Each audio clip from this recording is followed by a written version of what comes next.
How to activate credit card on Scotiabank. Welcome back to Techmates, and let's get right into this video. For this, you can visit scotiabank.com.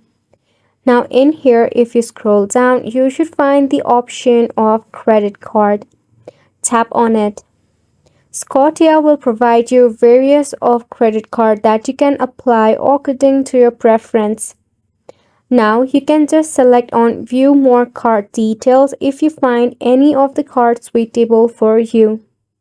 You can check out the details and information the cards apply for.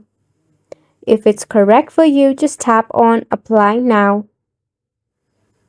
Once you select on it, Scotiabank will take you to a new page. If you already have an account, all you have to do is simply sign in. If not, you need to sign up for an account for your Scotiabank. Now please note that this method works for Visa and American Express card. For MasterCard, you will need to call the help and support of Scotiabank.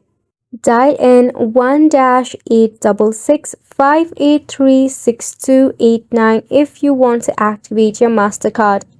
And that's pretty much it for the video as well. Thank you so much for tuning in. We'll see you very soon.